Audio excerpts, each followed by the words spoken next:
Mark 16வது அதிகாரம் 6வது வசனத்தை நாம் வாசிப்போம். मरकुस 16 अध्याय के 6 वचन को हम पढ़ेंगे. அவன் அவர்களை நோக்கி, பயப்படாதிருங்கள், சிலுவையில் அறையப்பட்ட நசரேயனாகிய இயேசுவை தேடுகிறீர்கள். அவர் உயிர்த்தெழுந்தார், அவர் இங்கே இல்லை, இதோ அவரை வைத்த இடம். இந்த வசனத்தில் தூதன் முதலாவது அந்த வார்த்தையை சொல்றதை பார்க்கிறோம், பயப்படாதிருங்கள் என்று சொல்கிறார். इस वचन में उस स्वर्गदूत कहता है तुम मत डरो. இந்த வார்த்தைகள் எப்போ சொல்லப்படுகிறது என்றால், ये शब्द कब कहा गया? மூன்றாவது நாளிலே அவர் உயிர்த்தெழுந்த நாளாக இது இருக்கிறது. और तीसरा दिन वो जी उठने का वो दिन था. ஆனால் வெள்ளிக்கிழமையில் அவர் மரித்த பின்பு இந்த சீசர்களும் அந்த ஸ்திரீகளும் மிகவும் கலங்கி அவர்கள் பாரத்தோடு காணப்பட்டார்கள். शुक्रवार को जब यीशु मसीह मरे थे तब जो स्त्री और सारे जो शिष्य थे बहुत निराश हो गए थे, இயேசு கிறிஸ்து சிலுவையில் மரித்ததனால மிகவும் துக்கத்தோடு அவர்கள் இருந்தார்கள். क्योंकि यीशु मसीह क्रूस पर मरे. उसके बाद सारे लोग दुखी हो गए थे. இனி வாழ்க்கையில என்ன நடக்கும், எதிர்காலம் எப்படி இருக்கும் என்று கவலையோடு அவர்கள் இருந்தார்கள். वो बड़े चिंता के साथ थे कि अब इसके बाद क्या होने वाला அவர் है. இருந்தது வரைக்கும் எல்லாருமே அவர் பார்த்து கொண்டார், இப்ப என்ன நடக்கும், யார் நமக்காக இருக்கிறார் என்று கலங்கி இருந்தார். क्योंकि अब तक तो यीशु मसीह ने उनकी देखभाल की, सब कुछ देखा, लेकिन इसके बाद कौन उन्हें देखेगा. 6வது வசனத்துல முதலாவது முறை அந்த கல்லறையை நோக்கி அவர்கள் அந்த ஸ்திரீகள் வரும்போது, और 6 वचन में हम पढ़ते जब वो स्त्रियां उस कब्र के पास आ रही थी, இயேசு உயிர்த்தெழுந்த நாளிலே கல்லறையை நோக்கி வந்த அந்த ஸ்திரீகள் முதலாவது வார்த்தை என்ன கேட்கிறார்கள்? जब वो कब्र के पास आए तो सबसे पहले जो शब्द उन्होंने क्या सुना, முதலாவது வார்த்தை காதுல கேட்கப்பட, நீங்க பயப்படாதிருங்க. और सबसे पहले उन्होंने ये सुना कि तुम मत डरो. ஹல்லேலூயா. हालेलुया. இந்த உயிர்த்தெழுந்த நாளிலே கூட அதே வார்த்தை கர்த்தர் நம்ம ஒவ்வொருவரும் சொல்ல और விரும்புகிறார். आज इस पुनरुत्थान के दिन में भी परमेश्वर वही शब्द को आपसे भी कहना चाहता நீங்க है, பயப்படாதிருங்கள். तुम मत डरो. ஹல்லேலூயா. हालेलुया. பக்கத்துல பார்த்து சொல்லுங்க, நீங்க பயப்படாதீங்க. बाजू में देख कर कहे आप मत डरो. ஹல்லேலூயா. हालेलुया. இவர்கள் அதிகமாய் பயந்து போனார்கள். ये लोग बहुत ही डर चुके அந்த थे பயத்தை பார்த்து அந்த தூதனானவன் முதலே அவன் சொல்கிறான், நீங்க பயப்படாதிருங்கள். और उनके डर को देखकर स्वर्गदूत कहता है कि तुम मत डरो. வேத வசனத்துல ஒவ்வொரு அந்த புத்தகங்களை வாசிக்கும் போது கர்த்தருடைய பிள்ளைகளை பார்த்து, ஜனத்தை பார்த்து சொல்கிற வார்த்தை, நீங்க பயப்படாதிருங்கள். पवित्र शास्त्र में परमेश्वर हमेशा अपने लोगों से कहता है कि तुम मत डरो. கர்த்தர் அவருடைய சிருஷ்டித்த ஜனத்தை, மனுஷனை பார்த்து எப்படி பார்க்க விரும்புகிறார் என்றால் பயம் இல்லாமல் பார்க்க விரும்புகிறார். परमेश्वर अपने लोगों के जीवन में कभी डर देखना नहीं चाहता. தைரியத்தோட பார்க்க விரும்புகிறார். वो हमेशा धैर्य के साथ उन्हें देखना चाहता है, நம்பிக்கையாய் பார்க்க விரும்புகிறார். बड़े भरोसे के साथ अपने लोगों को देखना चाहता है. ஏசாயா 41வது அதிகாரம் 10வது வசனத்துல, यशायाह 41 अध्याय उसके 10वें वचन में, ஏசாயா 41வது அதிகாரம் 10வது வசனத்துல यशायाह 41 अध्याय उसके 10वें वचन இஸ்ரவேலை में பார்த்து சொல்றார், நீ பயப்படாதே, நான் உன்னுடனே இருக்கிறேன். वो इस्राएलियों से कहता है कि तुम मत डरो, मैं तेरे संग हूँ. யாக்கோபே, நீ ஒரு சிறு பூச்சியை போல இருக்கிறாய். और याकूब तू तो एक छोटे कीड़े के समान நீ है, பலவீனமாய் காணப்படுகிறாய். तू कमजोर है, ஜனங்களால புறக்கப்பட்ட நிலைமையிலே காணப்படுகிறாய். और लोगों से त्यागा हुआ है. அவர்கள் அடிமைத்தனத்துல வாழ்ந்து கொண்டிருந்தார்கள். और वो इजरायली तो गुलामी में जी रहे थे, விடுதலை இல்லாமல் வாழ்ந்து கொண்டிருந்தார்கள். बिना किसी वो छुटकारे के जी रहे थे, நம்பிக்கை இல்லாமல் வாழ்ந்து கொண்டிருந்தார்கள். बिना किसी भरोसा के वो जी रहे थे. அந்த நிலைமையிலே தேவன் பார்த்து சொல்றார், நீ பயப்படாதே, நான் உன்னுடனே இருக்கிறேன். लेकिन उनके उस परिस्थिति में परमेश्वर उनसे कहता है कि तुम मत डरो, मैं तुम्हारे संग हूँ. ஹல்லேலூயா. हालेलुया. சொல்கிறார், நீ திகையாதே, நான் உன் தேவன். वो कहता है कि तुम इधर उधर मत ताको, मैं तुम्हारा परमेश्वर हूँ. நான் உங்களோட கூட இருக்கிறதுனால நான் என்ன செய்வேன்? क्योंकि मैं तुम्हारे संग हूँ, मैं क्या करूंगा? நான் உங்களோட கூட இருந்து உங்களை பலப்படுத்தி உங்களை சகாயம் பண்ணுவேன். वो कहता है क्योंकि मैं तुम्हारे संग हूँ, मैं तुम्हें दृढ़ करूंगा और तुम्हारी सहायता करूंगा.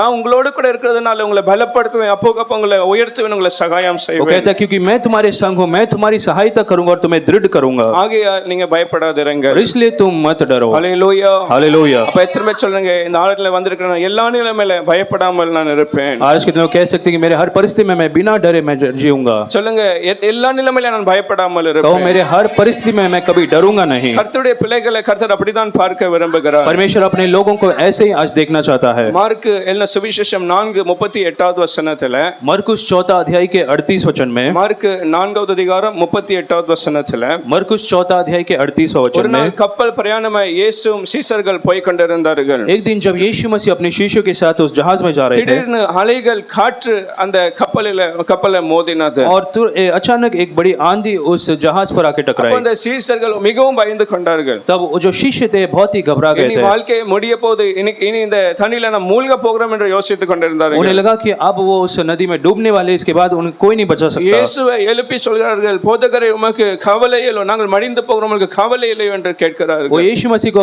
पुकारते हुए कहते कि क्या तुम्हें चिंता नहीं हम मरने पर है। அப்படி அவ்வளவு பயத்தோடு அவர்கள் அந்த கப்பலில் இருந்தார்கள். तो इतने डर के साथ वो शिष्य उस नाव पर அந்த थे। காற்றை பார்க்கும்போது அப்போ அந்த எப்போ இந்த கப்பல் மூழ்கும் என்று அப்படி இருந்தார்கள். उस आंधी को देखकर वो डरे हुए थे कि ये जो जहाज अब डूबने ही वाला है। கப்பல் உடைந்து போகும், இன்றைக்கு நம்முடைய வாழ்க்கை மடிந்து போகும் என்று அவர்கள் இருந்தார்கள். उन्हें लगा कि अब ये जहाज टूटकर अब उनका जीवन समाप्त हो जाएगा। 40வது வசனத்திலே இயேசு அவங்களை பார்த்து சொல்கிறார், इन 40 वचन में यीशु मसीह उनसे कहता है, நீங்கள் ஏன் இப்படி பயப்பட்டீர்கள்? तुम क्यों डरते हो? நீங்கள் பயந்தது எதற்கு? ஏன் பயந்தீர்கள்? तुम क्यों डरते हो? அதோடு கூட ஒப்பிட்டு பார்க்கிறது என்னத்தை ஒப்பிட்டு பார்க்கிறார்? और उसके आगे वो क्या कहते हैं? ஏன் உங்களுக்கு விசுவாசம் இல்லாமல் போயிற்று? तुम में अब तक विश्वास नहीं। அப்ப பயப்படுகிற எவனோ தேவன் எப்படி அவர்களை பார்க்கிறார்? तो जो डरता है परमेश्वर उन्हें कैसे देखता நாம் है? எப்பொழுதுமே அடிக்கடி நிலைமையை பார்த்து அந்த புயல் காற்றை பார்த்து பயப்படுவோம் என்றால், अगर हम बार बार हमारे आंधी तूफान परेशानी को देखकर डर जाते हैं तो கர்த்தருடைய பார்வையிலே நாம் விசுவாசத்துல குறைந்தவர்களாய் காணப்படுகிறோம். परमेश्वर की दृष्टि में हम विश्वास में कम गिने पड़ेंगे। எப்பொழுதுமே கண்ணீரோடு சோர்ந்து போய் கலங்கி இருப்போம் என்றால் நம்முடைய விசுவாசம் அளவு அவ்வளவுதான். கர்த்தர் அந்த விசுவாசத்தை நம்முடைய வாழ்க்கையில் அப்படி குறைவாய் பார்க்கிறார். अगर हमेशा हमारी समस्या में हम निराश होकर बैठ जाते तो हमारा जो विश्वास है वो कम है। ஆனால் யாருக்கெல்லாம் விசுவாசம் பெரிய விசுவாசம் இருக்கிறதோ, लेकिन जिसके अंदर बड़ा विश्वास है,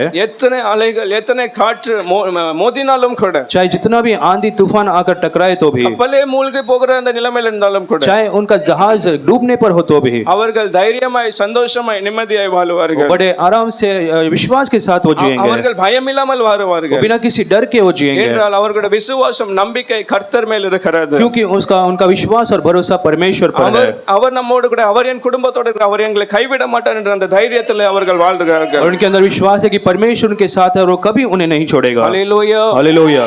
ஆகையால் எனக்கு எப்படிப்பட்ட நிலைமையில நாம் வாழ்ந்தாலும் கூட, और इसलिए आज चाहे जो भी परिस्थिति में आप है, ஒருவேளை சோர்வு நம்முடைய வாழ்க்கையில இருக்கலாம், शायद आपके जीवन में निराशापन दुख हो சில सकता है, பலவீனங்கள் நம்முடைய வாழ்க்கையில காணப்படலாம், कुछ कमजोरियां हो सकती है, சில புயல் காற்று போல நம்முடைய வாழ்க்கை மடிந்து போகிற நிலைமையில காணப்படலாம். आंधी तूफानों के जैसे कोई परिस्थिति आपके जीवन में हो सकती है, அதுல கர்த்தர் நம்முடைய விசுவாசத்தை பார்க்க விரும்புகிறார். लेकिन ऐसे परिस्थिति में परमेश्वर हमारे विश्वास को देखना चाहता है। நான் இதுல பயப்பட மாட்டேன். कहो कि मैं नहीं डरूंगा। ஒவ்வொரு நாளும் அந்த விசுவாசத்துல ஒரு மாற்றமும் இருக்க கூடாது. हर दिन आपके विश्वास में कोई कमी नहीं होनी யார் மேல चाहिए। விசுவாசம் இருக்கணும்? किस पर विश्वास होना चाहिए? அந்த பயப்படுற நாளில சங்கீதக்காரர் சொல்றார், நான் பயப்படுற நாளில கர்த்தர் மேல் நம்பிக்கையை வைக்கிறேன். भजन लिखने वाला कहता है कि जब मैं डरा रहता हूँ तब मैं परमेश्वर पर भरोसा करता அந்த हूँ। பயம் வரும் போதெல்லாம் அவரை நோக்கி பார்க்க வேண்டும். जब कभी आप डरते हो तब आपको परमेश्वर की ओर देखना है। சாத்தான் சொல்லுவான், உங்களுக்கு யாருமே இல்ல, பிள்ளைகள் இல்ல, யாருமே இல்ல, சொந்தக்காரர்கள் இல்ல, யாருமே உதவிக்காக இல்லன்னு சொல்லலாம். शैतान आपसे कहेगा कि आपकी मदद के लिए कोई नहीं, कोई आपके बच्चे नहीं, परिवार वाले नहीं है। நீங்க தனிமையில இருக்க, பலவீனத்துல இருக்கீங்க, இந்த வியாதி நீங்க அது சொல்லலாம். वो कहेगा आप तो कमजोरी के साथ है, आपका जो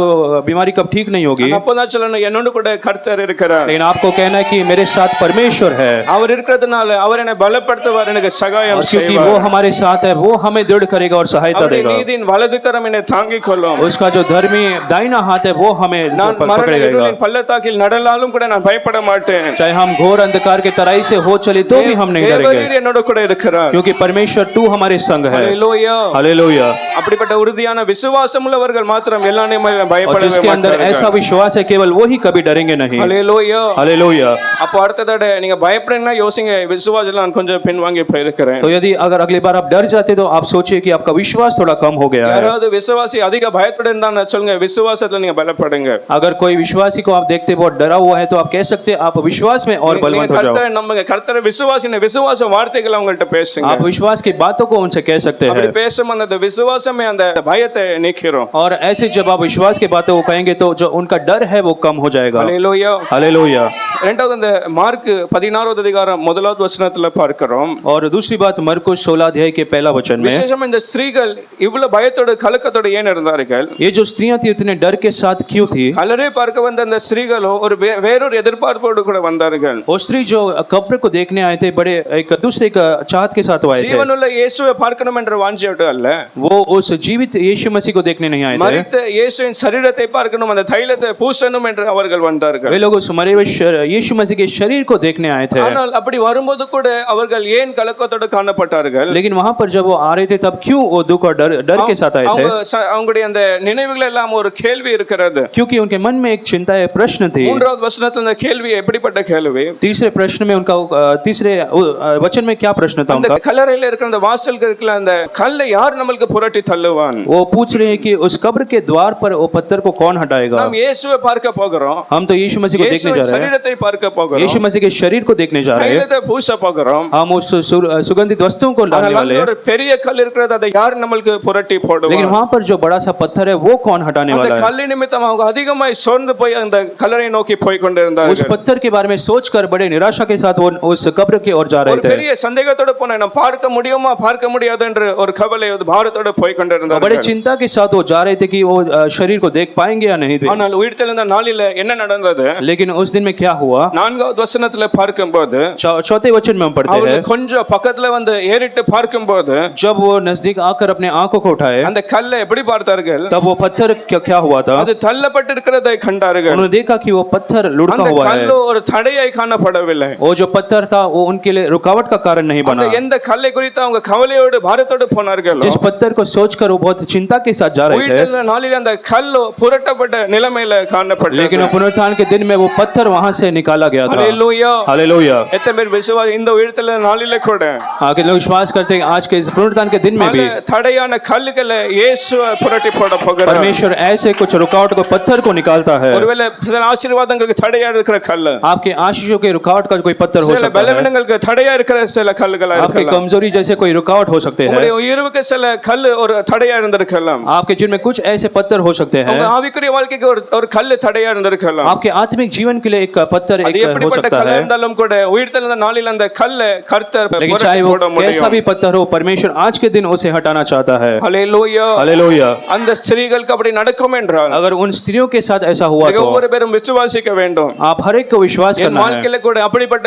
பெரிய கல்லுகளை இயேசு புரட்டி போட हमारे जीवन में போகிறார். भी ऐसे बड़े पत्थरों को यीशु मसीह हटाएगा। ஹalleluya. हालेलुया। அது ஒரு சாதாரணமான கல் அல்ல. वो एक साधारण सा पत्थर नहीं था, ரோமர்கள் முத்திரை போட்ட ஒரு கல்லா இருந்தது. रोमियो सरकार का एक मुहर लगाया गया एक पत्थर அது था। யாருமே திறக்க முடியாது, யாரும் புரட்டி போட முடியாத அவ்வளவு பெரிய கல் அப்படி சீல் அடித்து முத்திரை போட்டு அவர்கள் அடைத்தார்கள். उस पत्थर को कोई मनुष्य हटा नहीं सकता था, ऐसे मुहर लगाकर उसे वहां पर रखा எந்த था। மனுஷன் நினைத்தாலும் கூட அவன் சாதாரணமாய் போய் அப்படி புரட்டி போட முடியாது. कोई भी मनुष्य उसे हटाने का सोच भी नहीं सकता था। அது மாத்திரமில்ல, அங்க எத்தனையோ அந்த போர்ச்சவர்கள் அங்க நிறுத்தினார்கள். और उसके अलावा वहां पर बहुत से सिपाही भी थे। அந்த கல்லை யாருமே தொடவும் கூடாதுன்னு அப்படி அவர்கள் பாதுகாத்து கொண்டிருந்தார்கள். उस पत्थर को कोई हाथ ना लगाए इसलिए वहां पर बहुत से सिपाही थे। ஆனால் தேவன் அதை எப்படி புரட்டி போட வைத்தார்? लेकिन परमेश्वर ने उस पत्थर को कैसे लुढ़काया? நீங்கள் மத்தேயு 28வது அதிகாரம் 2வது வசனத்துல வாசிக்கும்போது मत्ती 28 अध्याय के दूसरे वचन, அந்த கல் எப்படி தள்ளி போனது என்று பார்க்கும்போது उस पत्थर को कैसे उस सोडू ने हटाया? 28வது அதிகாரம் 2வது வசனம் மத்தேயுல मत्ती 28 के 2 में, அந்த தூதனால அவன் கீழே இறங்கி வரும்போது, जब वो स्वर्गदूत नीचे उतरा, கர்த்தருடைய தூதன் கீழே வரும்போது जब एक स्वर्गदूत नीचे आया, பூமி மிகவும் அதிரும்படி அவன் கீழே வந்தான். वो एक बड़ी सी एक भूकंप वहां पर हुई அந்த கல்லை புரட்டி அவன் தள்ளி அந்த தூதனே தள்ளி போட்டு அதன் மேல் அவன் உட்கார்ந்தான். और वो स्वर्गदूत जो था उस पत्थर को लुढ़काया और उस पर ही बैठ गया। எந்த மனுஷனால அதை புரட்டி போட முடியாதோ, और जो कोई भी मनुष्य नहीं हिला அந்த सकता கல்லை था, வேற யாருமே தொட முடியாதோ, उस पत्थर को कोई और छू भी नहीं सकता था। இனி மனுஷனை நம்பியால கர்த்தரே அதற்காக கிரியை செய்தார். लेकिन अब कोई मनुष्य, लेकिन परमेश्वर खुद काम करने எது लगे। எது மனுஷனால கூடாது அது நம் தேவனுக்கு கூடும். और जो मनुष्य से संभव नहीं वो परमेश्वर से संभव है। ஆகையால் இயற்கைக்கு அப்பாற்பட்ட நிலை ஒரு அதிர்ஷ்யமான அவர் என்ன செய்தார் என்றால் பூமி அதிர்ச்சியாய் அங்கே அந்த தூதன் வந்து அந்த கல்லை அவன் புரட்டி और தள்ளினார். इसलिए सोच विचार से बढ़कर एक स्वर्गदूत आकर उस पत्थर को அந்த हटाया கல்லின் மேல் அதிகாரமாய் அவன் உட்காருகிறான். और एक बड़े अधिकार से उस पत्थर पर अब वो बैठ गया था। ஹல்லேலூயா. हालेलुया। எந்த கல்லை யாருமே தொட முடியாது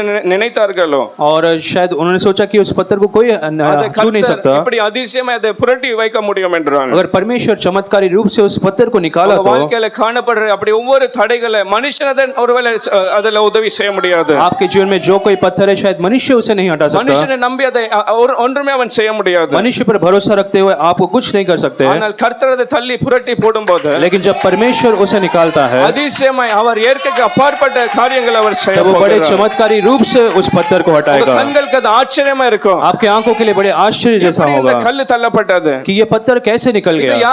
எந்த ஒரு மனுஷன் செய்ய முடியாது. ये कोई मनुष्य नहीं कर सकता அது கர்த்தருடைய செயல். கர்த்தர் உங்களுக்காக செய்த और ये முடியும். केवल परमेश्वर ही हमारे लिए किया। ஹalleluya. हालेलुया। சொல்லுங்க, எனக்காக யாவற்றையும் அவர் செய்து முடிக்கிற और கர்த்தர். मेरे लिए वो सब कुछ पूरा करने वाला परमेश्वर। அந்த பெரிய கல்லு எந்த மனுஷனும் அதை நகர முடியாது, அதை மூவ் பண்ண முடியாது. அது கர்த்தர் அதை புரட்டி जिस போடுவார். बड़े पत्थर को कोई मनुष्य हिला नहीं सकता था वो परमेश्वर ने निकाला। ஆராதனை தூதனை நம்பி அல்ல, आज हम किसी स्वर्गदूत पर विश्वास नहीं உயிர்த்தெழுந்த करते இயேசுவை நாம் நம்பி लेकिन இருக்கிறோம். हम उस जीवित परमेश्वर पर भरोसा करते हैं। அவரால் கூடும் அவர் அந்த கல்லை புரட்டி उससे போடுவார். संभव वो सारे पत्थरों को निकालेगा। ஹalleluya. हालेलुया। ஆகியால் நாம் பயப்பட வேண்டாம். और इसलिए हमें डरने की जरूरत नहीं। கடியான காரியங்களை கர்த்தரோ அதை புரட்டி போட போகிறார். परमेश्वर सारे रुकावटों को निकालेगा।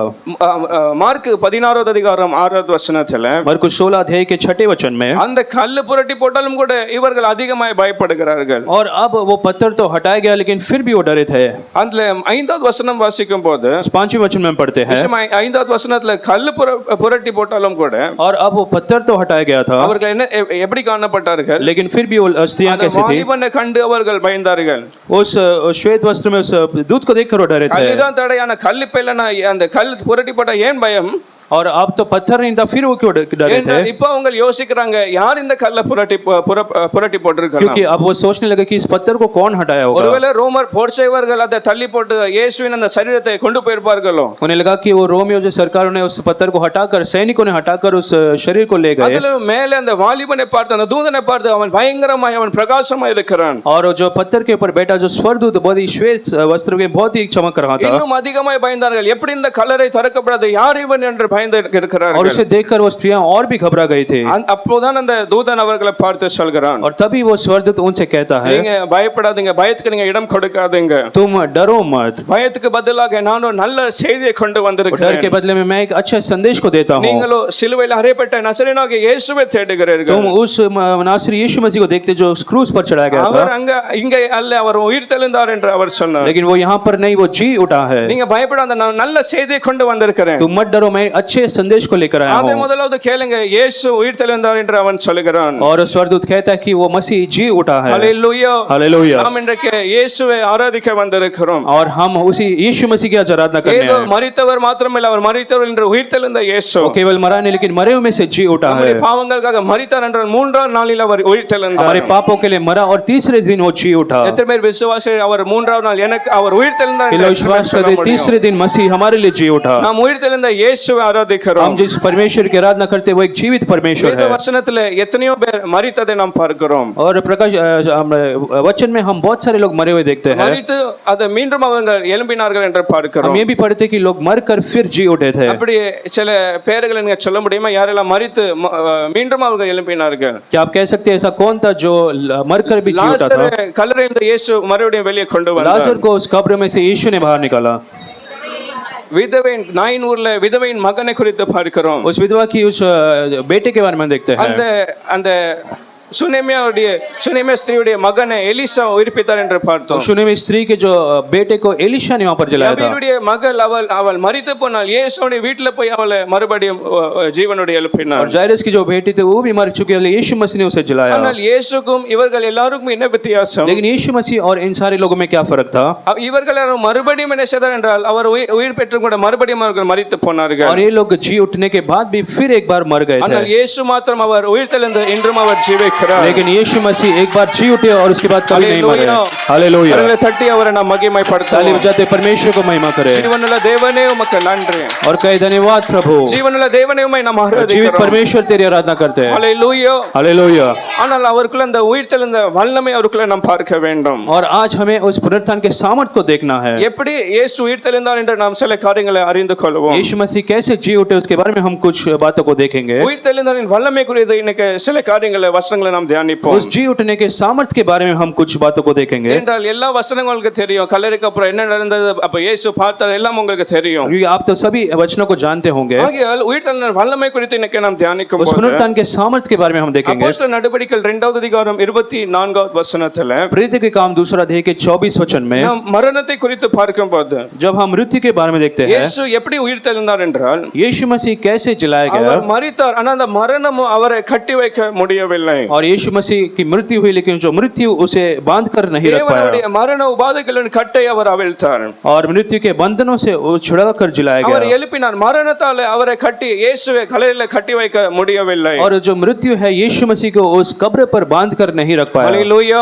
हालेलुया। இயேசு நம்முடைய பாவங்களுக்காக சிலுவையில மரித்தார். यीशु मसीह हमारे पापों के लिए क्रूस पर मरे, அவரை கல்லறையில வைத்தார்கள். उसे कब्र पर रखा गया था। ஆனால் மரித்தாலும் கூட அந்த மரணமோ அவர் மேல் மேற்கொள்ள முடியல, அதை அவரை கட்டி வைக்க முடியவில்லை. लेकिन जो मृत्यु है उसे बांध कर नहीं रख அவர் पाए। மரணத்தை ஜெயித்தார். மரணத்தை அவர் மரித்தார் என்று அவர் உயிர்த்தெழுந்தார் என்று பார்க்கிறோம். हम पढ़ते हैं कि मृत्यु पर उसने जय पाया और वहां से वो जी उठ गया। மரணம் அதுடைய வல்லமையை இழந்தது. मृत्यु अपने अधिकार को खो दिया था। மரணம் இயேசு அந்த கல்லறையில அடைத்து வைக்க முடியவில்லை. मृत्यु यीशु मसीह को उस कब्र पर बांध कर नहीं रख पाया। ஏன் மரணம் அதுடைய அந்த வல்லமையை இழந்தது? और वो मृत्यु क्यों अपने सामर्थ्य को अधिकार को खो दिया? எப்படி இயேசு மரித்தோரிலிருந்து உயிர்த்தெழ முடிந்தது? यीशु मसीह कैसे मरे हुए में से जी उठे? ஆதியாகமம் 2வது அதிகாரம் 17வது வசனத்துல வாசிக்கும் போது, उत्पत्ति 2 अध्याय के 17 वचन में पढ़ते हैं। ஆதியாகமம் 2வது அதிகாரம் 17வது வசனத்துல उत्पत्ति 2 अध्याय के 17 वचन தேவன் में ஆதாமும் ஏவாளை சிருஷ்டித்த பின்பு சொல்கிறார், நீ எல்லாவற்றையும் சாப்பிட முடியும், நல்ல விருட்சத்தை சாப்பிட முடியும். और जब आदम और हवा को परमेश्वर ने बनाया तो उन्होंने कहा कि सारे उन पेड़ों के फलों को आप खा सकते हैं, குறிப்பிட்ட மரத்தில் இந்த கனியை நீ சாப்பிடக்கூடாது, புசிக்க கூடாது என்று சொல்கிறார். लेकिन एक जो पेड़ है उसके फलों को आपको नहीं खाना। இந்த விருட்சத்தின் கனியை நீ புசிக்கிற நாளிலே சாகவே சாவா என்று கர்த்தர் கட்டளையிட்டார். परमेश्वर ने कहा कि जिस दिन तू उस पेड़ के फल को खाएगा उस दिन तू निश्चय मरेगा। எந்த நாளிலே அந்த பழத்தை நீ சாப்பிடுவாயோ நீ மரிப்பாய் என்று தேவன் சொல்கிறார். परमेश्वर ने कहा जिस दिन तू उस फल को खाएगा उसी दिन मर जाएगा। ஹல்லேலூயா. हालेलुया। அப்போ எத்தனை பேர் சொல்றீங்க ஆதாம் ஏவாள் அந்த கனியை புசித்தார்கள்? எத்தனை பேர் சொல்றீங்க? कि लोग कह सकते हैं आदम और हवा ने उस फल को खाया है। அவர்கள் சாப்பிட்டாங்களா சாப்பிடவில்லையா?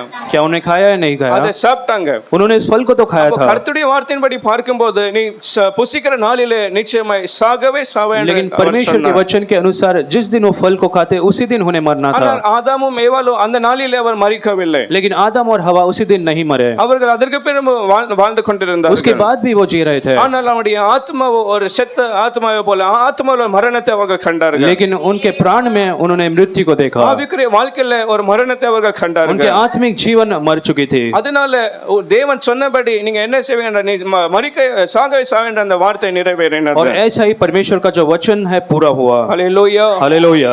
இன்னைக்கு உலகம் எல்லா மனுஷரும் எப்படி பிறக்கிறான் என்றால், और आज संसार में लोग कैसे जन्म लेते हैं? அவன் நீதிமானை பிறக்கிறதல்ல. वो कोई धर्मी जैसे जन्म नहीं लेते। அவன் எந்த மனுஷன் எந்த ஒரு சிறு பிள்ளை பிறக்கிற பிள்ளை அவன் பாவியாகவே பிறக்கிறான். लेकिन हर कोई जो जन्म लेता है वो पापी के रूप में ही जन्म लेता है। தேவன் யார் என்று அறியாமல் பிறக்கிறான். वो परमेश्वर को बिना जाने वो जन्म लेते हैं। மனுஷனுக்கு ஒரு தொடர்பில் அவன் பிறக்கிறான். परमेश्वर और मनुष्य के बीच में कोई संबंध नहीं होता। தேவனை ஆராதிக்காமல் தேவன் யார் என்று தெரியாமல் அவன் பிறக்கிறான். वो परमेश्वर को बिना जाने जन्म लेता है। உலகத்துல ஆதாமும் அவன் கீழ்ப்படியாமல் போனதுனால பாவம் செய்ததனால உலகத்துல பாவம் வந்தது. क्योंकि जिस दिन आदम ने परमेश्वर के आज्ञाओं को नहीं माना, जिस दिन पाप किया, तब जो मृत्यु इस संसार में आई। ரோமர் 6:23 வசனத்துல பாவத்தின் சம்பளம் மரணம் என்று பார்க்கிறோம். रोमियो 8 के பாவத்தின் சம்பளம் ரோமர் 6:23 रोमियो 6 के 23 में हम पढ़ते हैं जो पाप की मजदूरी है वो मृत्यु है। பாவத்தின் சம்பளம் மரணம் என்று பார்க்கிறோம்.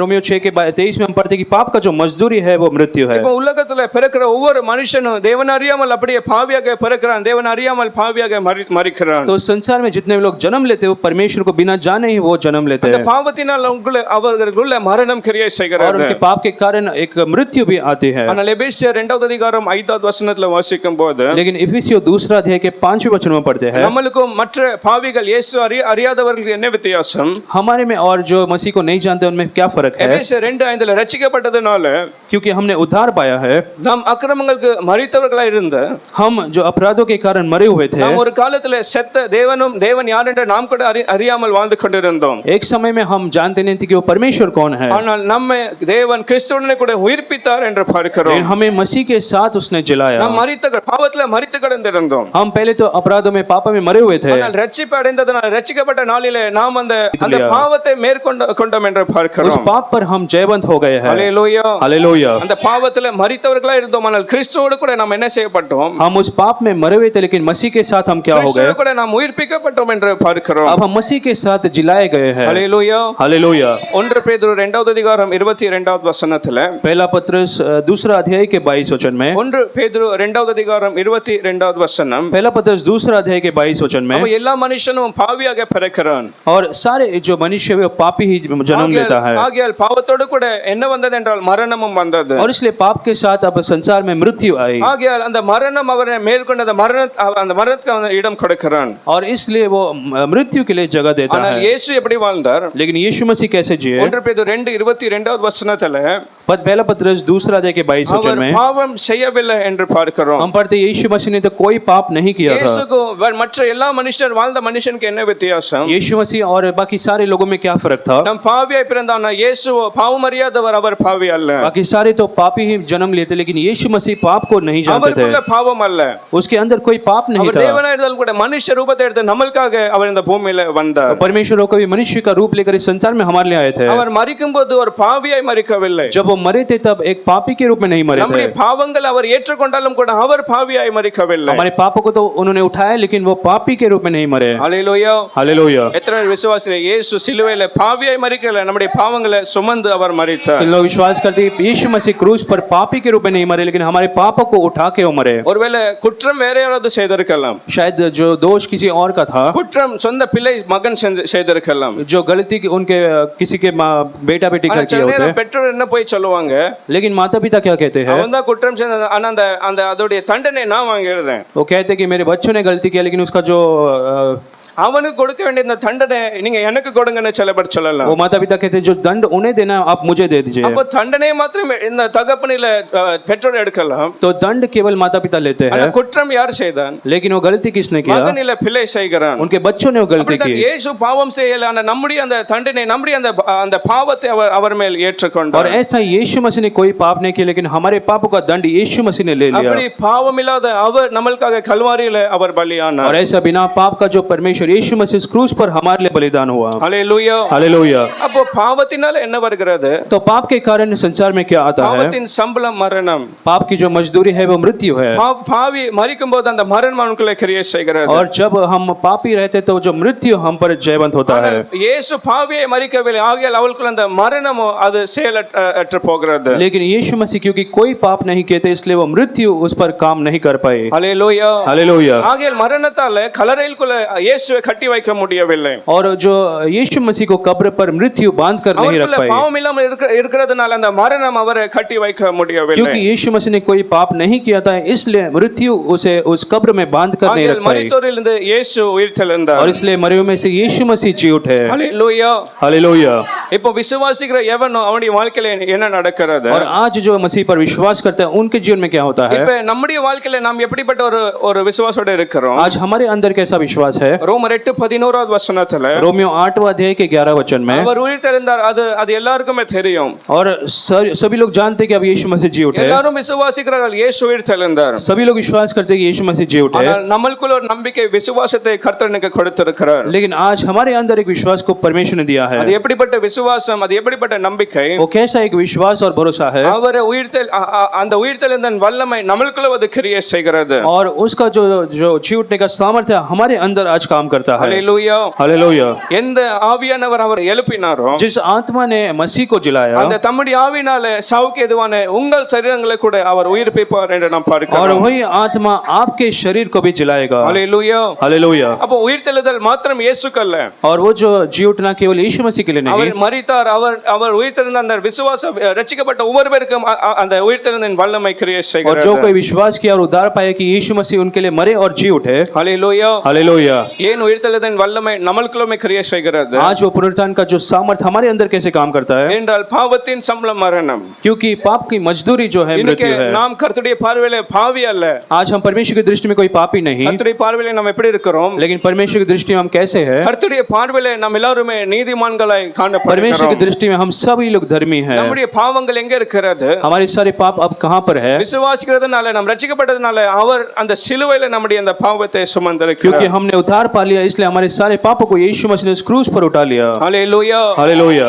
ஆகையால் அந்த மரணமோ எப்படி இயேசு மேல் ஜெயம் கொள்ள முடியவில்லையோ, और इसलिए वो मृत्यु यीशु मसीह पर जयवंत नहीं हुआ. இயேசு மேல் மேற்கொள்ள முடியவில்லையோ, वो यीशु मसीह पर वो जयवंत नहीं हो அப்படி पाया. மரணமோ நம்ம ஒவ்வொருவரும் கட்டி வைக்க முடியாது. और ऐसे जो मृत्यु है हमें भी बांध कर नहीं रख सकते. ஹல்லேலூயா. हालेलुया. எத்தனை பேர் சொல்றீங்க நான் மரணத்தை ஜெயிப்பேன்? कितने लोग कह सकते कि मैं भी मृत्यु पर जयवंत हो जाऊंगा. ரட்சிக்கப்பட்ட விசுவாசிக்கிற ஒவ்வொரு பேரும் மரணத்தை ஜெயிக்க जो போகிறோம். कोई विश्वासी उद्धार पाया वो हम हर एक जन मृत्यु पर जयवंत हो जाएंगे। மரணம் நம்மளை கட்டி வைக்க முடியாது. और मृत्यु हमें बांध कर नहीं रख सकता। அவிசுவாசி மரணத்தில் அவனுடைய சரீரம் அழிந்தவன் அப்படியே அழிந்து போகிறான். और अविश्वासी मृत्यु के बाद वो ऐसे ही नाश रहता है। நரகத்தில் அழிந்து போகிறான். அதற்கு பிறகு அவனுக்கு ஒரு வாழ்க்கைக்கு அவன் எதிர்பார்க்க முடியாது. वो नरक में आग में मर जाता, नाश हो जाता है। ஆனால் ரோமர் 6:4 வசனத்துல लेकिन रोमियो 4:6 में நாம் எப்படி கிறிஸ்துவோடு கூட அந்த உயிர்த்தெழுதலில் நம்ம இணைக்கப்படுகிறோம்? हम मसीह के साथ उस जी उठने में कैसे मिल जाते हैं? ரோமர் 6:4 நம்ம அப்படியே இயேசு கிறிஸ்துவுல உயிர்த்தெழுவோம். அந்த உயிர்த்தெழுதலின் வல்லமை நமக்குள்ள காணப்படாது. और हम मसीह के साथ जैसे जिएंगे और वो सामर्थ हम पर प्रकट होगा, ऐसा नहीं। அதுக்குன்னு சில காரியங்கள் நாம் பார்க்கிறோம். ரோமர் 6:4 வசனத்தை வாசிப்போம். रोमियो 6 अध्याय के 4 वचन को पढ़ेंगे। மேலும் பிதாவின் மகிமையினாலே கிறிஸ்து மரித்தோரிலிருந்து எழுப்பப்பட்டது போல நாமும் புதிதான ஜீவன் உள்ளவர்களாய் நடந்து கொள்ளும்படிக்கு அவருடைய மரணத்துக்குள்ளாக்கும் ஞானஸ்தானத்தினாலே கிறிஸ்துவுடனே கூட அடக்கம் பண்ணப்பட்டோம். நாம் அவருடைய மரணத்துல பங்காகிறோம், இல்ல அதுல இணைகிறோம் என்று பார்க்கிறோம். हम मृत्यु के साथ उस गाड़ी जाने से हम उसके साथ मिल जाते எப்படி हैं। கிறிஸ்து அடக்கம் பண்ணப்பட்டாரோ जैसे मसीह गाड़ा गया था, அப்படி அவருடைய மரணத்துல நாம் கூட ஐக்கியமாகிறோம். அவருடைய மரணத்தை போல நாம் கூட மரிக்கிறோம். और ऐसे ही हम भी उसी के साथ गाड़े जाते हैं। எப்படி நாம் மரிக்கிறோம்? हम कैसे मरते हैं? எதனால மரிக்கிறோம்? எதனால அடக்கம் பண்ணப்படுகிறோம்? हम क्यों दफनाए जाते हैं? எதனால? ஞானஸ்தானத்தினாலே கிறிஸ்துவோடு கூட நாம் அடக்க பண்ணப்பட்டோம். हम उस मृत्यु का बपतिस्मा पाने से मसीह के साथ गाड़े जाते हैं। எப்படி இயேசு அந்த சரீரம் முழுவதும் அடக்கம் பண்ணப்பட்டதோ, जैसे यीशु मसीह का पूरा शरीर दफनाया गया அப்படி था, ஞானஸ்தானத்துல பார்க்கும்போது மனுஷனை மூழ்கி அந்த தண்ணியில மூழ்கி எடுப்பார்கள். और वैसे बपतिस्मा में एक जो व्यक्ति को पानी में पूरी तरीके से डुबा कर निकालते ஒரு हैं। மனுஷனை அடக்கம் பண்ணுவார்கள். और जैसे मनुष्य को कहाँ पर दफनाते हैं? காலை வெளியே வச்சுட்டு அடக்கம் பண்ணுவார்களா? क्या आधा शरीर बाहर रखकर दफनाते हैं? இல்ல மூஞ்சி நல்லா இருக்கிறத மூஞ்சி வெளியே வச்சு பண்ணுவாங்களா? क्या उनका जो चेहरा अच्छा इसलिए चेहरे को बाहर रखकर दफनाते हैं? மண்ணுக்கு மண் முழுவதும் அந்த சரீரத்தை கீழே மண்ணுக்கு மண் அடக்கம் लेकिन பண்ணுவார்கள். शरीर को पूरी तरीके से वो जमीन के नीचे दफना देते हैं। அப்படிதான் நம்முடைய சரீரம் முழுவதும் அந்த தண்ணீர்ல மூழ்கப்படுது. அது ஞானஸ்தானத்துல அது மரணத்துக்கு அடக்கம் பண்ணது சமமா और இருக்கிறது. ऐसा ही जब हमारा शरीर पूरी तरीके से पानी में डूबकर बाहर निकलता है, वही उस बपतिस्मा को दर्शाता है। எத்தனை பேர் சொல்லுங்க அப்படி நான் அடக்கம் பண்ணப்பட்டிருக்கிறேன்? कितने लोग कह सकते कि ऐसा मैं मृत्यु का बपतिस्मा लिया அப்படிதான் हूं? நான் ஞானஸ்தானத்தை பெற்றிருக்கேன்னு எத்தனை பேர் சொல்ல कितने முடியும்? लोग कह सकते कि ऐसा बपतिस्मा मैंने पाया है? தண்ணீரை தளிச்சு ஞானஸ்தானம் அல்ல, और पानी को छिड़का कर बपतिस्मा नहीं, முழு சரீரமும் மூழ்கி அது வெளியே வருகிற அனுபவத்துல அந்த ஞானஸ்தானம் எத்தனை பேர் பெற்றிருக்கிறோம்? लेकिन पूरे शरीर को पानी में डुबाकर बाहर निकलने वाले अनुभव किसका ஒருவேளை है? அப்படி ஞானஸ்தானம் எடுக்காமல் வேற ஏதாவது ஞானஸ்தானம் எடுத்திருப்பீங்க என்றால், अगर ऐसा बपतिस्मा आपने नहीं लिया हो तो எத்தனை பேர் சொன்னீங்க நான் மூழ்கி ஞானஸ்தானத்தை எடுப்பேன்? कितने लोग कह सकते मैं पूरी तरीके से डूब कर बपतिस्मा लूंगा? அதுதான் கிறிஸ்துவோடு கூட மரணத்துக்கு ஒரு மரணத்தில் அடக்கம் பண்ணப்பட்ட ஒரு அடையாளமா இருக்கிறது. और वही मृत्यु का बपतिस्मा पाने से हम उसके साथ गाड़े जाते हैं। பழைய மனுஷனை பழைய நம்முடைய அந்த மாம்சிக அந்த மனுஷன் என்ன செய்கிறோம் என்ற அந்த தண்ணீரில் ஞானஸ்தானத்தில் அடக்கம் செய்கிறோம். और हमारा जो पुराना मनुष्य है उस बपतिस्मा में उस गाड़े जाते हैं। ஏன் அடக்கம் செய்கிறோம் என்றால் நாமும் புதிதான ஜீவனுள்ளவர்களை நடந்து கொள்ளும்படிக்கு. वो इसलिए गाड़ा जाता है कि हम भी उस नए जीवन को जिए। வெளியே வரும்போது கர்த்தருக்காக ஒரு புதிய மனுஷனுங்க புதிய சிருஷ்டியாக நாம் வாழ போகிறோம். और जब हम पानी में से बाहर निकलते तो हमें परमेश्वर के लिए एक नए जीवन जीना है। ஒளிந்து போனது எல்லாம் புதிதாக ஆக்கப்பட்டது. जो पुरानी बातें बीत चुकी अब सब कुछ नया हो जाता है। கர்த்தருக்காக இனி சாட்சியாக வாழ்வோம் என்ற இயேசு கிறிஸ்து நாமத்திலே நாம் ஞானஸ்நானம் எடுக்கிறோம். और इसलिए परमेश्वर यीशु मसीह नाम से हम बपतिस्मा लेते हैं। Hallelujah hallelujah. அப்படி ஞானஸ்நானம் பெற்றவர்கள் और ऐसे जिन्होंने बपतिस्मा लिया है, 5வது வசனத்துல ரோமர் 6:5வது வசனத்துல பார்க்கிறோம். रोमियो 6:5 में हम पढ़ते हैं, ஆதலால் மரணத்துல யாரெல்லாம் இந்த சாயலிலே நாம் இணைக்கப்படுகிறோமோ, और ऐसे जो मृत्यु की समानता में उसके साथ जुड़ गए हैं, உயிர்த்தெழுதலின் சாயலில் கூட இணைக்கப்பட்டிருப்போம். वो उसके जी उठने की समानता में भी जुड़ जाएंगे। யாரெல்லாம் இப்படி மரணத்துக்கு சாயலிலே அவர்கள் இணைக்கப்பட மாட்டார்களோ, जो कोई उसके मृत्यु के समानता में उसके साथ जुड़ गए हैं, அவர்கள் உயிர்த்தெழுதலின் சாயலில் இணைக்கப்படுவார்களா? तो क्या जी उठने में भी वो समानता में? வசனத்தின்படி பார்க்கும்போது ஞானஸ்நானம் எடுக்கவர்கள் உயிர்த்தெழுதலின் சாயலில் இணைக்கப்படுவதல்ல. और इसमें हम पढ़ते हैं कि जो बपतिस्मा लेता है ऐसे नहीं जाते। ஆதலால் அவருடைய மரணத்தில் சாயலிலே நாம் இப்படி இணைக்கப்பட்டவர்களானால், और यदि हम उसके मृत्यु की समानता में उसके साथ जुड़ जाए तो, மரணத்தோடு மரித்து அடக்கப்படுகிற அப்படி இணைப்போம் என்றால், और बपतिस्मा में हम पूरी तरीके से डूब कर उसके साथ जुड़ जाए तो, உயிர்த்தெழுதலின் சாயலில் இணைக்கப்பட்டிருப்போம். तभी हम जी उठने की समानता में उसके साथ जुड़ जाएंगे। Hallelujah hallelujah. ஆகையால் ஞானஸ்நானம் ஒரு மனுஷனுடைய வாழ்க்கையில மிகவும் அவசியமான ஒரு और காரியம். इसलिए बपतिस्मा एक व्यक्ति के जीवन में में बहुत ही जरूरी है। ஞானஸ்தானம் ஒரு மனுஷன் கூட தள்ளி போடவே கூடாது. बपतिस्मा किसी को ऐसे दूरी नहीं, देरी नहीं करना। ஹல்லேலூயா. हालेलुया। பாஸ்டர் இல்லைன்னு ஞானஸ்தானத்தை தள்ளி போட வேண்டாம். और पासवान नहीं है ऐसे सोचकर आपको बपतिस्मा और देरी नहीं करना। சில பேருக்கு ரொம்ப கவலையா இருக்கிறது, பாஸ்டர் இருக்கும்போதே என்ன செய்திருக்கணும், ஞானஸ்தானம் எடுத்திருக்கணும். कुछ लोग सोचते हैं जब पासवान था तभी हमें बपतिस्मा ले लेना चाहिए था। ஆனால் ஞானஸ்தானம் எந்த ஒரு மனுஷனை சார்ந்து இருக்க கூடாது. लेकिन बपतिस्मा जो है किसी मनुष्य पर निर्भर नहीं होना चाहिए, விசுவாசத்தை சார்ந்து இருக்க வேண்டும். लेकिन वो केवल आपके विश्वास पर निर्भर होना चाहिए। ஹல்லேலூயா. हालेलुया। எப்படி ரட்சிப்பு கர்த்தரால் வருகிற ஒரு ஈவை போல இருக்கிறதோ, जैसे उद्धार परमेश्वर की ओर से आने वाले एक ईव जैसा है, எப்படி கிருபையினால நாம் ரட்சிப்பை जैसे பெற்றோமோ, अनुग्रह से हमने उद्धार पाया है, விசுவாசத்தினால நீதிமான் பிழைப்பான். जैसे विश्वास से जो धर्मी जिएगा। கிறிஸ்துவ ஜீவனமே விசுவாசத்தை சார்ந்து और கொண்டிருக்கிறது. इसलिए हमें जो जीवन है विश्वास से निर्भर होना நமக்குள்ள चाहिए। என்ன விசுவாசம் இருக்க வேண்டும்? हमारे अंदर क्या विश्वास होना जरूरी है? இயேசு சொன்ன ஞானஸ்தானம் எடுக்கணும்னா அதற்காக நான் சமர்ப்பிக்கிறேன். और अगर हम बपतिस्मा लें तो यीशु मसीह के लिए हमारे जीवन को समर्पित करना மத்திய है। 28வது அதிகாரம் 19வது வசனத்துல, मत्ती 28 के 19 में, மத்திய 28வது அதிகாரம் 19வது வசனத்துல, मत्ती 28 अध्याय के 19 वचन में பிதா இயேசு சொல்ற சகல ஜாதிகளுக்கு போய் நீங்க புறப்பட்டு நீங்க அவர்களை சீசர்களாக்குங்க. यीशु मसीह कहते हैं सब जातियों में जाकर तुम चेले बनाओ அவங்களுக்கு எண்ணத்தை கொடுங்க.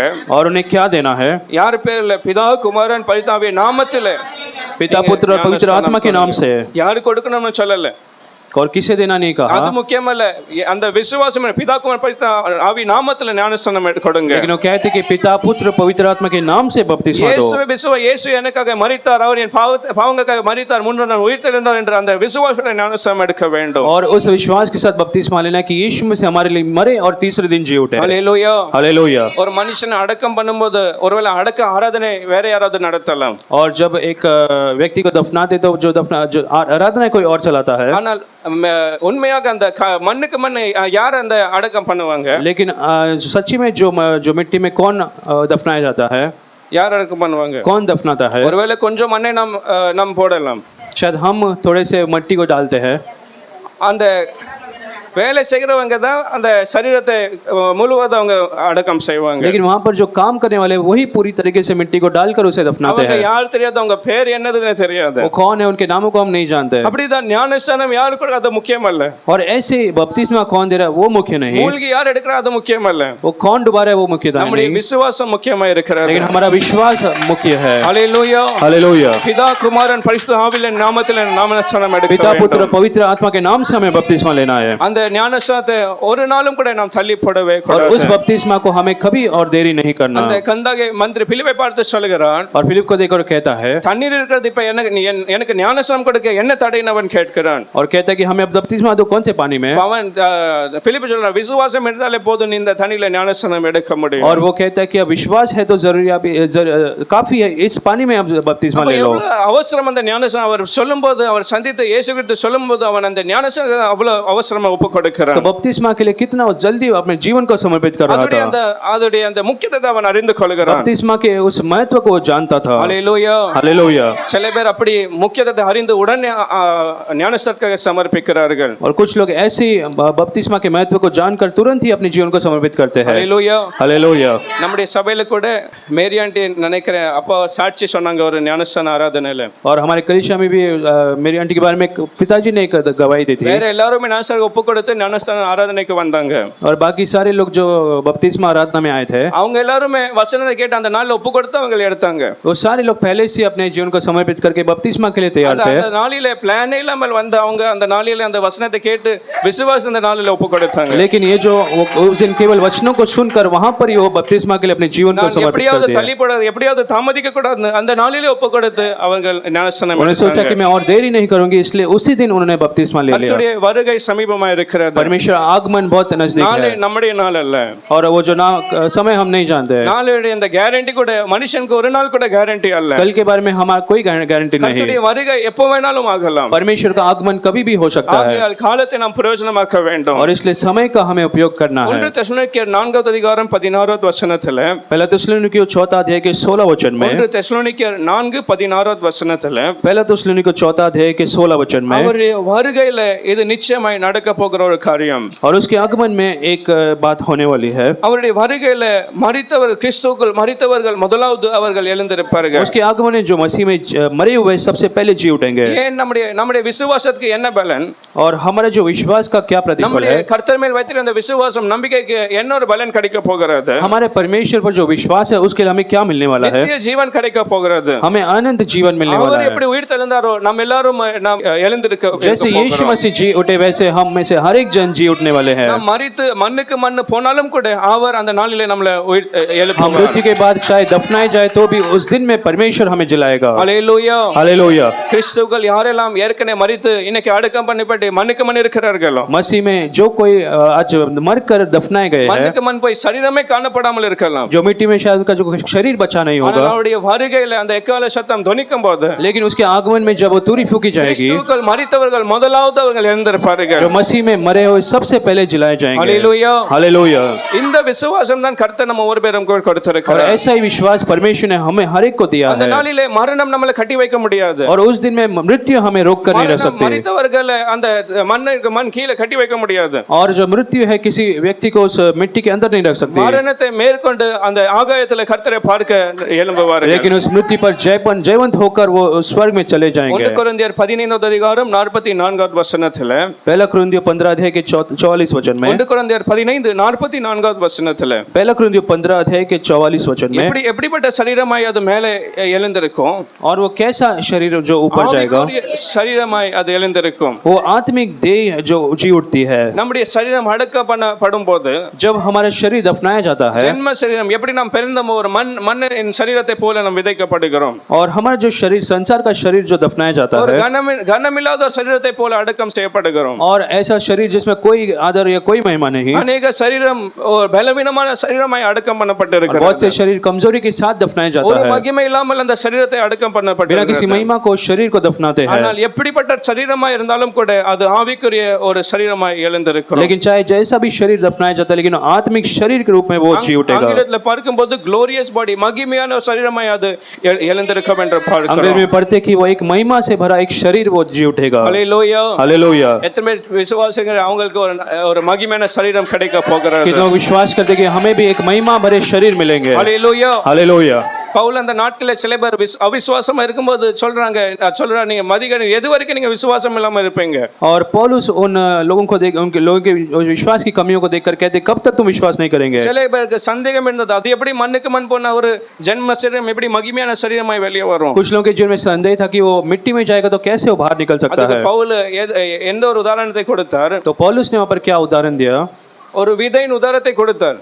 एक जो बीज के उस उदाहरण को देता எப்படி है. ஒரு விதையை நாம் விதைக்கிறோமோ மண்ணுக்கு கீழே போய் அதை தோண்டி மண்ணுக்கு கீழே போய் அதை விதைக்கிறோமோ, जैसे बीज को जमीन के नीचे बोया जाता பல है, நாட்கள் நம்முடைய கண்ணுக்கு ஒண்ணுமே தெரியாது. और कुछ दिनों के लिए हमारे आंखों के द्वारा हम कुछ नहीं देख அந்த पाते. விதையோ மண்ணுக்குள்ள போய் உடைந்து அதுக்குள்ள இந்த வேர் கூட வெளியே வரலாம். लेकिन वो जो बीज है वो जमीन के नीचे जाकर टूट कर उसमें से जब जड़ निकलती है, பூமியில வெளியே வாழ்கிற யாருமே உள்ள என்ன நடக்குது பார்க்க முடியாது. लेकिन हम नीचे जमीन के नीचे जो हो रहा है उसे नहीं देख ஆனா पाते. திடீர்னு ஒரு சின்ன விதையோ பெரிய மரமாய் அது வெளியே வருகிறது. लेकिन एक दिन वो जो छोटा सा बीज एक बड़े पेड़ में उत्पन्न होता है. ஹல்லேலூயா. हालेलुया.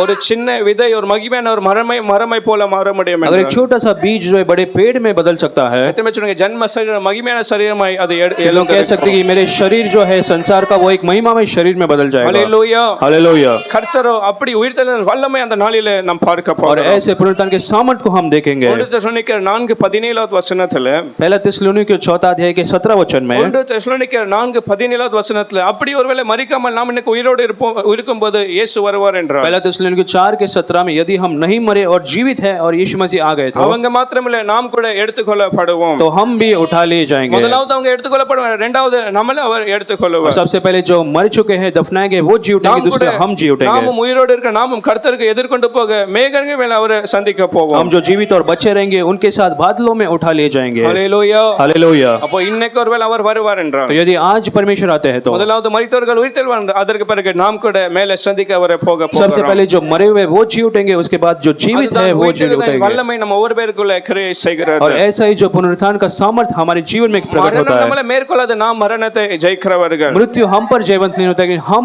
मृत्यु पर जयवंत होंगे. 1 கொரிந்தியர் 15:51 வசனத்திலே, पहला कुरिन्थियों 15 अध्याय के 55 वचन में, ஒன்று கொரிந்தியர் 15:51 வசனத்துல पहला कुरिन्थियों 15 अध्याय के 51 वचन में, உயிரோடு இருக்கிற நம்மளுக்கு என்ன நடக்கும்? और हम जो जीवित है हमारे साथ क्या होगा? நம்முடைய இந்த ஜென்ம சரீரத்தை மண்ணுக்குள்ள போய் அது அப்படி மாறும், அப்படியா இல்ல? और हमारा जो शरीर है वो फिर मिट्टी में जाकर फिर बदलेगी, ऐसा नहीं। இப்படி நாம் இருக்கையில ஒரே நிமிஷத்துல ஒரு இமை பொழுதுல நாம் மறுரூபமாக்கப்படுவோம்। और हमारा जो शरीर है एक ही क्षण में वो बदल जाएगा। Hallelujah, hallelujah. இந்த ஜென்ம சரீரத்தோட நம்ம பரலோக போவோம், அப்படியா இல்ல? और इस संसार के शरीर के साथ हम स्वर्ग में नहीं ஒரு जाएंगे, இமை பொழுது இந்த ஜென்ம சரீரம் அது மறுரூபம் அடைந்த ஒரு மகிமையான சரீரமாய் அது लेकिन क्षण भर में हमारा जो संसार का शरीर है वो महिमा में शरीर में बदल जाएगा। Hallelujah, hallelujah. எவ்வளவு நேரம் எடுக்கும் அப்படி மறுரூபமாக?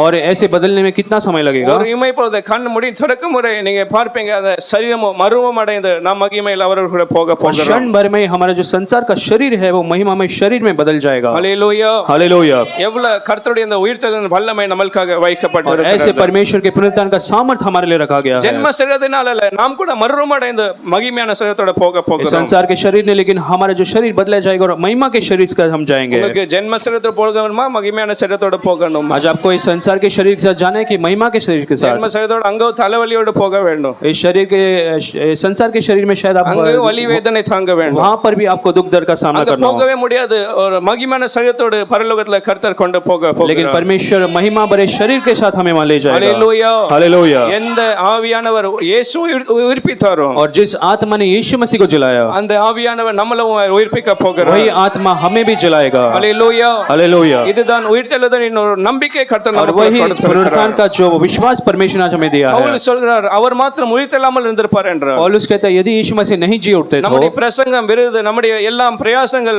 வேஸ்டாய் வீணாய் तो हमारा இருந்திருக்கும்। जो प्रचार और विश्वास व्यर्थ होता। நான் செய்தி கொடுக்கிறேன், நீங்க எல்லாமே கேட்டு சும்மா போகிறவர்களை காணப்பட்டிருக்கலாம்। और हम तो शायद प्रचार करते आप सब सुनकर चले जाते ஆனால் हैं, அதுக்கு ஒரு பலன் இருக்கிறது, அது ஒரு நம்பிக்கையை கொடுக்கிறது। लेकिन वो आज एक विश्वास और आशा को देता நாம் है மரித்தாலும் கூட அவரோடு கூட உயிர்த்தெழ போகிறோம்। कि हम मरेंगे तो भी हम मसीह के साथ जी उठेंगे। Hallelujah, hallelujah. இல்ல வேறொரு பாவிக்கும் நம்மளுக்கு ஒரு வித்தியாசம் இருந்திருக்காது। और नहीं तो कोई दूसरे पापी और हमारे जीवन में कोई फर्क नहीं அவங்க होता, மரித்தும் அடக்கம் பண்ணப்பட்டு அப்படியே உங்களுடைய வாழ்க்கை முடிந்து போகிறது। और वो भी मरकर उनका जीवन वैसे ही समाप्त हो जाता அவர் है। உயிர்த்தெழாமல் இருந்திருப்பார், அந்த உயிர்த்தெழுதலின் வல்லமை நம்ம நம்பியிருக்க மாட்டோம், அது விசுவாசித்திருக்க अगर மாட்டோம்। यीशु मसीह मरे हुए में से नहीं जी उठते तो हम उस पुनरुत्थान के सामर्थ को नहीं देख நாம் पाते। நல்ல நீதிமானாய் வாழ்ந்தாலும் கூட அவர்களைப் போல ஒரு பாவியை போல நம்ம மரணத்தை சந்தித்திருப்போம்। हम एक धर्मी जीवन जीते तो भी उन पापियों के समान ही हमने जीवन को समाप्त करते हैं। அப்படியல்ல, கர்த்தரோ நமக்கு ஒரு நம்பிக்கை लेकिन கொடுத்திருக்கிறார்। वैसा नहीं, आज परमेश्वर ने हमें एक जीवित आशा दी है। 1 கொரிந்தியர் 15:55 வசனத்துல पहला कुरिन्थियों 15 अध्याय के 55 वचन में அந்த ரகசியத்தை அறிந்த பவுல் சொல்ற மரணமே உன் கூரெங்க, इस रहस्य को जानने के बाद पौलुस कहता है हे मृत्यु तेरी जय कहाँ பாதாளமே है? உன் ஜெயம் எங்க? हे मृत्यु तेरा डंक कहाँ உன் है? மேல நாம் ஜெய பெற்றிருக்கிறோம்। और हम तो आज तुझ पर जयवंत हुए। மரணமுடைய ஜெயம் நம்ம மேல இல்ல, நாம் மரணத்தை மேற்கொள்ள போகிறோம், ஜெயம் आज கொள்ள मृत्यु का जय போகிறோம்। हम पर, लेकिन हम मृत्यु पर जयवंत हो गए। Hallelujah, hallelujah. ஆகையால் மரணத்தை பார்த்து பயப்பட வேண்டாம்। इसलिए मृत्यु के बारे में आप सोचकर डरना சில नहीं। பேருக்கு மரணத்தை குறித்து எப்பொழுதுமே பயமா இருக்கும்। कुछ लोग मृत्यु को सोचकर ही बहुत डरे हुए थे, எப்போ என்ன நடக்குமோ நான் எங்க போவேன் அப்படிப்பட்ட பயமே வேண்டாம்। और आज आपको डरने की जरूरत नहीं, இந்த தேகத்தை விட்டு பிரிவேன் என்றால் அவரோடு கூட நான் சந்தோஷமா இருக்க क्योंकि போகிறேன்। जब आप इस संसार को छोड़कर जाएंगे तो आप परमेश्वर के साथ सदा के लिए அது रहेंगे, எனக்கு இன்னும் நல்லமா இருக்கும்। और वो आपके लिए और भी बेहतर होगा। அதுதான் பவுலுக்கு இருந்த ஒரே வாஞ்சையா இருந்தது। और उसके लिए वही एक इच्छा और चाहत थी। நாம் விசுவாசிக்கிற எல்லாருக்குமே அப்படிப்பட்ட ஒரு வாஞ்சை இருக்க और வேண்டும்। आज हम सारे विश्वासियों को ऐसा बड़ा चाहत होना எப்பொழுதும் जरूरी இந்த है। தைரியம் நம்பிக்கை இருக்க வேண்டும்। हमेशा ऐसे एक बड़ी आशा के साथ हमें ஒருவேளை जीना है। வாழ்க்கை என் தேகத்தை விட்டு நான் பிரிவேன் என்றால் கர்த்தரோடு கூட எப்பொழுதுமே நித்தியமும் அவரோடு கூட यदि मैं इस சந்தோஷமா संसार இருக்க को छोड़कर போகிறேன்। जाऊं तो मैं हमेशा के लिए परमेश्वर के साथ रहूंगा। Hallelujah, hallelujah. மற்ற எல்லா காரியத்தை அவர் பார்த்துக் கொள்வார்। और बाकी सारी चीजों को परमेश्वर देख लेगा। குடும்பத்தை பார்ப்பார், பிள்ளைகளை பார்ப்பார், சந்ததியை பார்ப்பார், அது எல்லாமே கர்த்தருக்கு பார்த்துக் கொள்வார்। हमारे बच्चे को, परिवार को, सारी चीजों को परमेश्वर देख लेगा। Hallelujah, hallelujah. அத சங்கீதக்காரர் சொல்றார், நீதிமானுடைய சந்ததியை அவர் கைவிடுவதல்ல। और वही वचनकार कहता है कि जो धर्मी है उसके पीढ़ी को परमेश्वर नहीं छोड़ेगा। அப்பதுக்காக ஏங்க அங்கங்க போனவர்களாய் அல்ல। और वो रोटी के लिए यहाँ वहाँ नहीं दौड़ेंगे। நான் முதிர் வயதான இளைஞனான இருந்த முதிர் வயதுள்ளவன் நான்। लेकिन वो कहता है कि मैं पहले छोटा था, अब मैं बड़ा हो गया हूँ। நீதிமானும் அவருடைய சந்ததியை கர்த்தர் ஒரு நாளும் கைவிட்டதில்லை। लेकिन धर्मियों को परमेश्वर कभी नहीं त्यागता। உங்களை கைவிடாத தேவன் உங்க பிள்ளை தலைமுறை அவர் கைவிடாமல் இருப்பார்। और जिस परमेश्वर ने आपको नहीं छोड़ा वो आपके पीढ़ियों को कभी नहीं छोड़ेगा। மரணத்தை குறித்து ஒரு நாளும் விசுவாசிக்கு பயம் வேண்டாம்। और इसलिए विश्वासियों को मृत्यु के बारे में कभी डरने की जरूरत नहीं। ஒரு हालेलुया। நல்ல நிம்மதியான சந்தோஷமான இடத்தை கர்த்தர் நமக்காக क्योंकि வைத்திருக்கிறார்। परमेश्वर ने एक अच्छा आनंद से भरा जगह हमारे लिए तैयार किया है। ஆனால் அந்த நித்திய ஜீவனை அதை தெரிந்து கொடுக்கிற அந்த பொறுப்பு நம்முடைய கையில இருக்கிறது. लेकिन अनंत जीवन को पाने के लिए जो काम है वो हमारा है. ஹல்லேலூயா. हालेलुया. இன்னைக்கு புதுசா யாராவது வந்திருக்கீங்களா? புதிதா यहाँ पर क्या कोई नया आया है? புதுசா யாராவது சபைக்கு வந்திருக்கீங்களா? यहाँ पर क्या कोई नया आया है आज? கருத்தை உயர்த்தலாம். அப்படி யாராவது புதுசா வந்திருக்கீங்களா? अगर कोई नया है तो अपने हाथ को उठा सकते हैं. உங்க பேர் என்ன? செல்லதுரை. ஓகே. வேற அவங்க? ஓகே. சரி, நம்ம கரங்களை தட்டி அவங்கள சபையில வரவேற்போம். ताली बजाकर भाई को स्वागत करेंगे.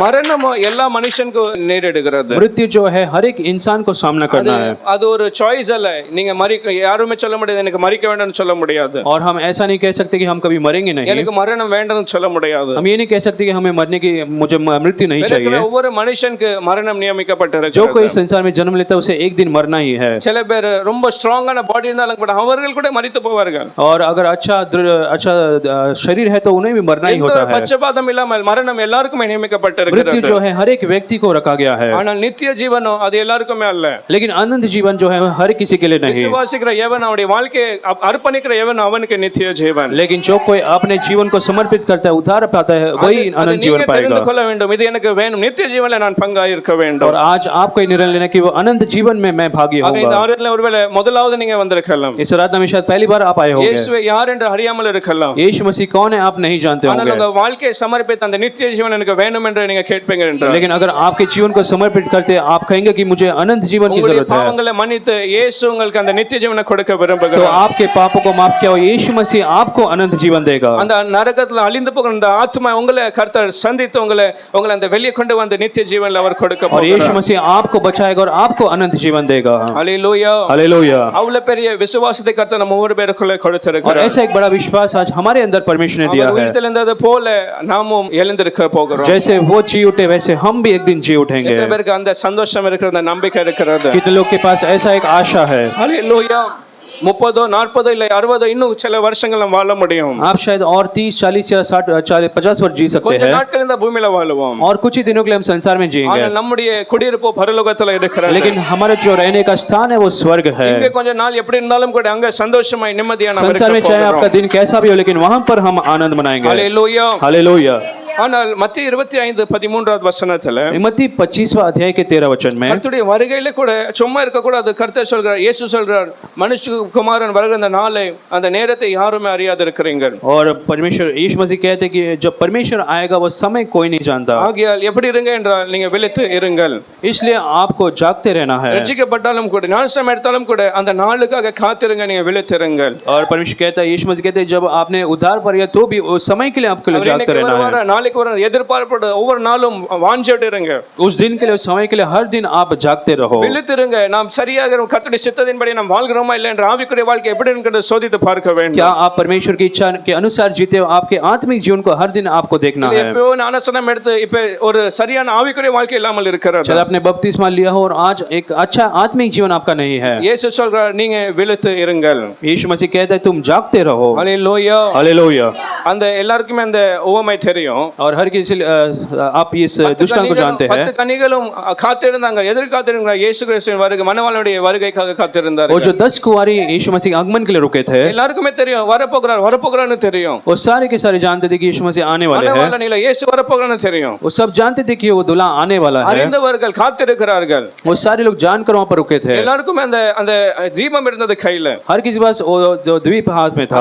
அந்த வருகிற அந்த நேரத்துல அந்த நாளிலே மாத்திரம் 5 பேர் ஆயத்தத்தோடு இருந்தார்கள். लेकिन जब वो दूल्हा आया था तब केवल 5 ही कुंवारी तैयार थी. அப்படி ஆயத்தமான ஒரு வாழ்க்கை நம்முடைய வாழ்க்கை எனக்கு காணப்பட வேண்டும். और ऐसे तैयारी के साथ हमें भी आज रहना है. हालेलुया. हालेलुया. நம்முடைய ரட்சிப்பின் வஸ்திரம் கரை இல்லாமல் இருக்க வேண்டும். हमारा जो आत्मिक जो उद्धार का वस्त्र है उसमें कभी कोई கர்த்தருடைய வருகையில நாம் எடுத்துக்கொள்ளப்படுவோம். और परमेश्वर के आगमन में हम उठा लिए जाएंगे. हालेलुया. हालेलुया. ரோமர் 6வது அதிகாரத்துல நம்ம இந்த ஞானஸ்நானத்தை குறித்து பார்த்தோம். रोमियो 6 अध्याय में हमने उस बपतिस्मा के बारे में देखा. ரோமர் 6வது அதிகாரத்துல நாம் பார்த்தோம், நீங்க கூட இயேசுவின் அந்த உயிர்த்தெழுதல்ல எப்படி இணைக்கப்படுவீங்க. और हमने देखा हम यीशु मसीह की जी उठने में कैसे हम भागी அந்த होंगे. வசனங்களை சொல்ல பின்பு 12வது வசனம் 13வது வசனத்துல அதே பவுல் எச்சரிக்கிறார், அந்த விசுவாசிகளை எச்சரிக்கிறார். और उसी अध्याय में पौलुस आगे उन विश्वासी को चेतावनी देता है. ஆகையால் நீங்க கிருபையிலே வாழ்கிறோம் என்று நீங்க பாவத்துல தொடரலாமா? कहते हैं आप अनुग्रह के समय में जी रहे हो इसलिए आप पाप में निरंतर ना लगे रहो. என்னதான் அவர் ரட்சித்தாரே, என்னதான் அவர் அந்த நாம் உயிர்த்தெழ போகிறோம் என்ற பாவத்துல நாம் தொடர முடியும். और हम तो मसीह के साथ जी उठने वाले इसलिए हम निरंतर पाप में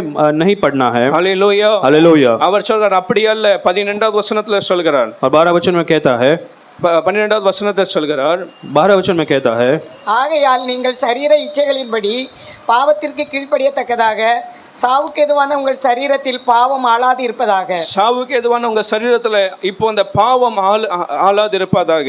और तुम्हारे मरणहार शरीर में राज्य करना, पाप மறுபடியும் பாவத்துக்கு இடம் கொடு, பாவத்துல உங்க வாழ்க்கையை தொடராதாங்க. आप फिर से पाप के लिए आपको जगह ना दे। ஹalleluya. हालेलुया। மறுபடியும் பாவத்துல வாழ்றது கர்த்தருக்கு பிரியமான வாழ்க்கை. परमेश्वर नहीं चाहता कि आप फिर से पाप में जिए। மரித்து ஒரு புதிய மனுஷனாக கர்த்தருக்காக வாழ்கிற வாழ்க்கை இருக்க வேண்டும். हमें मरकर फिर से परमेश्वर यीशु मसीह के लिए जीना பழைய है। மனுஷன் மரித்து பழைய சுபாவம் ஜென்ம சுபாவம் எல்லாம் மரித்து அவருக்காக புதிய மனுஷனாய் புதிய சிருஷ்டியா நாம் எழும்ப வேண்டும். हमारा पुराना जीवन बीत गया, लेकिन हमें परमेश्वर का एक नया जीवन जीना है। ஹalleluya. हालेलुया। கடைசி அந்த 16வது வசனத்துல இன்னும் தெளிவாய் சொல்கிறார். और 16 वचन में भी वो कहता है, மரணத்துக்கு எதுவான பாவத்துக்குனாலும், जो मृत्यु के जो पाप है, எதுக்கு எதுவான பாவத்துக்குனாலும், எதுக்கு நீங்க அடிமையா இருக்க போகிறீங்க? ஒரு பக்கம் மரணத்துக்கு ஏதுவான பாவத்தை வைக்கிறார், வேற இடத்துல நீதிக்கு ஏதுவான கீழ்ப்படிதலை வைக்கிறார். और एक तरफ वो पाप के जो मृत्यु है उसके रखता है, और दूसरी तरफ जो आज्ञा पालन है उसे रखता இப்போ है। கூட அவர் சொல்றார் நீங்க ரெண்டு இதுக்கு அடிமையாக முடியும். और वो कहता है कि अभी भी आप दो चीजों के अधीन हो ஒரு सकते நீங்க हैं, நீதிக்கு கீழ்ப்படிகிற அந்த அடிமையில இருக்க முடியும். और एक तरफ वो एक धार्मिकता के अधीन हो வேற सकते हैं, பாவம் உங்களை அடிமையா வைக்கலாம், அந்த பாவத்தினால மரணத்துக்கு ஏதுவான பாவம் என்று அவர் और சொல்கிறார். दूसरी तरफ वो कहता है कि वो पाप के कारण जो मृत्यु आने वाली उसके अधीन भी आप हो सकते हो। எத்தனை சொல்றீங்க நீதிக்குள்ளான அந்த கீழ்ப்படிதலுக்காக நான் அடிமையா இருப்பேன். आजकल लोग कह सकते हैं कि वो जो अनंत जो धार्मिकता के लिए मैं अपने जीवन को அவருடைய सौंपूंगा, விருப்பத்துக்கு அடிமை, அவருடைய வார்த்தைக்கு நான் அடிமையா இருப்பேன். उसके आज्ञा मानने के लिए, उसके वचन को मानने के लिए मैं अधीन रहूंगा। ஹalleluya. हालेलुया। அப்படி விழித்திருக்கிறவர்களை அவருடைய வருகையில் அவர் எடுத்துக்கொள்ள और போகிறார். ऐसे जो जागते रहेंगे उसके आगमन में परमेश्वर ने लेगा। அந்த நாளில நீங்க சொல்வீங்க நாங்கள் பிசாசை விரட்டினோம், நான் அற்புதம் செய்தோம், அவர் சொல்வார் எனக்கு உங்களுக்கு தெரியாது. और उन दिनों में जब लोग कहेंगे कि मैंने तेरे नाम से दुष्ट आत्मा को भगाया, तो यीशु मसीह कहेंगे मैं उन्हें नहीं जानता।